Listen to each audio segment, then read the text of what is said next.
بسم الله الرحمن الرحيم. الحمد لله رب العالمين والعاقبة للمتقين والصلاة والسلام على سيد الأنبياء والمرسلين سيدنا وحبيبنا حبيب رب العالمين محمد وعلى آله وأصحابه ومن هدى بهديه إلى يوم الدين. قال الله تبارك وتعالى في كتابه المجيد والفرقان الحميد. فأعوذ بالله من الشيطان الرجيم. بسم الله الرحمن الرحيم. إذا أصابتكم مصيبة قالوا إنا لله وإنا إليه راجعون أولئك عليهم صلوات من ربهم ورحمة وأولئك هم المهتدون. صبت علي مصائب لو أنها صبت على الأيام سرن لياليا. إذا أتتك مصيبة تشجى بها فاذكر مصابك بالنبي محمد. عزیز طلباء،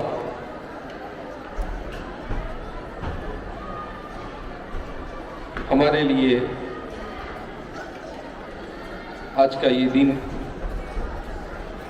بڑا غمناک، بڑا المناک. زندگی میں کبھی میں نے یہ تصور بھی نہیں کیا تھا کہ ہماری زندگی میں والد صاحب اس طرح سے رخصت ہو جائے. ان کی بیماری میں بھی ایک مرتبہ بھی دل میں یہ خیال نہیں آیا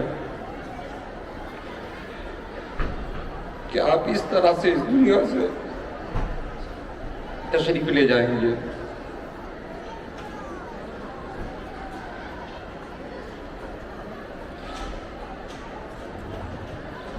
اللہ رب العزت نے جن خوبیوں سے آپ کو آراستہ کیا وہ خوبیاں خال خال ہی اس زمانے میں لوگوں میں نظر آتی ہیں. نبی کریم صلی اللہ علیہ وسلم نے ارشاد فرمایا الانبیاء لم یورثوا دینارا ولا درہما وانما ورثوا العلم ومن اخذها اخذ بحد وافر. کل ہی ہم بھائی بیٹھے ہوئے تھے تو میں نے کہا کہ ہمارے والد صاحب نے اپنی میراث میں نہ کوئی دولت چھوڑی، نہ کوئی جائیداد چھوڑی، نہ کوئی گھر چھوڑا. کوئی چیز ایسی نہیں چھوڑی جس کو تقسیم کرنے کی نوبت آئے. آپ اندازہ لگائیں کیسے عظیم انسان تھے جنہوں نے اتنے عظیم عظیم کارنامے انجام دیے مگر دنیا کی طرف نظر اٹھا کر نہیں دیکھا. ایک مرتبہ میں سفر میں تھا، ڈیزل ڈالنے کے لیے گاڑی کھڑی کی ڈرائیور نے تو کہا کہ حضرت ڈیزل کے لیے پیسے چاہیے. میری بالکل نئی شادی ہوئی تھی تو والد صاحب نے کہا کہ میرے پاس تو پیسے ہیں نہیں. پھر مجھے پوچھا، میں نے بھی ٹٹولا ہاتھ، جیب میں کچھ بھی نہیں. میں نے کہا میرے پاس بھی نہیں. پھر ہم نے اپنی اہلیہ سے کہا کہ بھائی تمہارے پاس پیسے ہیں؟ تو انہوں نے کہا 500,000 روپے پڑے ہوں گے. تو وہ دے دیے. تھوڑی دیر آگے چل کر رو کر مجھے کہنے لگے مجھے بڑی خوشی ہوئی. میں نے کہا کس پر؟ کہا کہ میری اولاد کو بھی دنیا کی محبت نہیں ہے. ڈانٹا نہیں انہوں نے کہ سفر میں ہو پیسے لے کر نہیں نکلتے ہو، نہیں. کہا تمہارے جیب میں بھی پیسے نہیں تھے. یہ سن کر مجھے بڑی خوشی ہوئی کہ مجھے اولاد کو بھی اللہ نے دنیا کی محبت سے دور رکھا ہے. تو اللہ کے رسول صلی اللہ علیہ وسلم کے اسی فرمان پر آپ نے ہماری تربیت کی حب الدنیا رأس کل خطیہ. دنیا کی محبت ہر گناہ کی جڑ ہے. آج پوری انسانیت یہ دوڑ رہی ہے دنیا کے پیچھے اور اللہ کے رسول صلی اللہ علیہ وسلم فرماتے حب الدنیا رأس کل خطیہ. دنیا کی محبت ہر گناہ کی جڑ ہے. جب ابھی میں بولنے لگا تھا تو والد صاحب نے اسی وقت مجھے یہ حدیث یاد کرائی. بہرحال وقت کافی ہو چکا ہے اور انشاءاللہ وقتاً فوقتاً آپ حضرات کے سامنے والد صاحب کے ملفوظات، آپ کے واقعات اور آپ کی یادوں کو بیان کرتے رہوں گا میں، اس لیے کہ ہمارے پاس اب ان کی یادوں کو بیان کرنے کے علاوہ کچھ ہے بھی نہیں، اور ہم سب کو یاد کرنا ہے کہ انشاءاللہ ہم میں سے ہر ایک والد صاحب کے نقش قدم پر چلنے کی کوشش کرے گا. دنیا کی محبت سے اپنے آپ کو دور رکھنا ہے، اس نے اخلاق کا اپنے آپ کو پیکر بنانا ہے، علم سے، عمل سے اپنے آپ کو آراستہ کرنا ہے. آپ جب تک کہ آپ کی جان میں جان رہی، آپ نے سب سے زیادہ اگر کسی چیز کی فکر کی تو وہ نماز ہے. اورنگ آباد لے جانے سے پہلے ایک دن، اگلے دن عصر کے بعد ہم آپ کے پاس کھڑے تھے سب. اچانک اذان شروع ہوئی. جیسے ہی اذان شروع ہوئی فوراً کہا وہ چلو سب نماز کے لیے جاؤ، اور خود بھی اشارے سے نماز پڑھنا شروع کر اور کہا ان من اہم امورکم الصلاۃ. جب بھی نصیحت کر دے تو کہتے ہیں کہ بے نماز کا اہتمام کرو، قرآن کی تلاوت کرو. یہ دو چیزیں ہمیشہ بیان کیا کرتے تھے. اور اللہ رب العزت نے آپ کو جو صبر عطا فرمایا، میری زندگی میں آپ کے جیسا صابر میری آنکھوں نے نہیں دیکھا، خدا پاک کی قسم.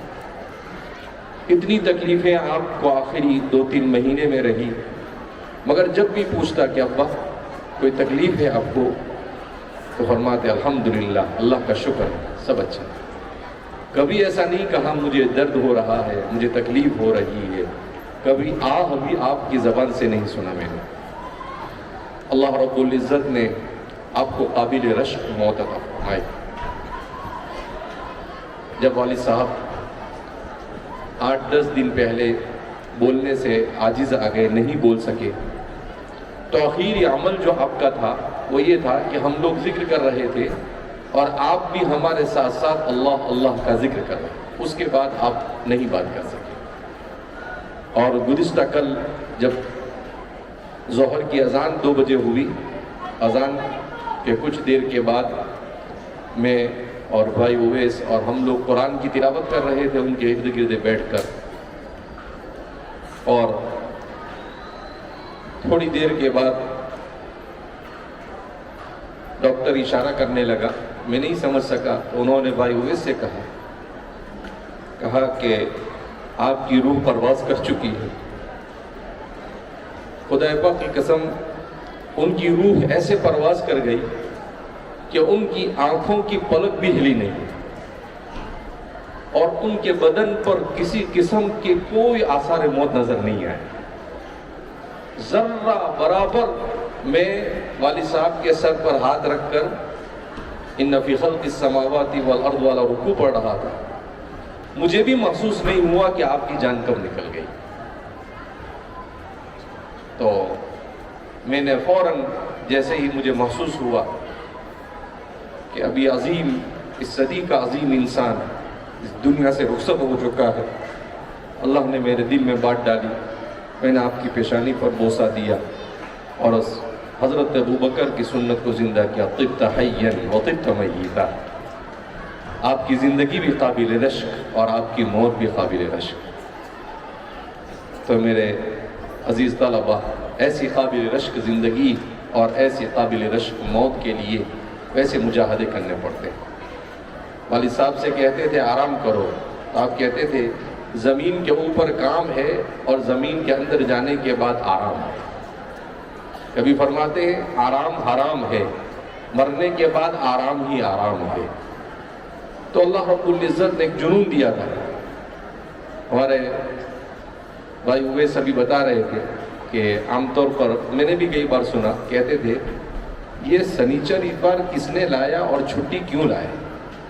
جمعہ سنیچر اتوار آتا ہے اور چھٹی ہو جاتی. چھٹی دنیا میں آنے کے بعد کیسے چھٹی ہونی چاہیے؟ ایسا جنون سوار تھا ان پر کام کا کہ چھٹی کا لفظ ان کی ڈکشنری میں نہیں تھا. بہرحال اللہ رب العزت ان کے درجات کو بلند فرمائے. ہم سب کو اللہ رب العزت صبر جمیل عطا فرمائے. اور ہم سب کو ان کے نقش قدم پر چلنے کی توفیق مرحمت فرمائے۔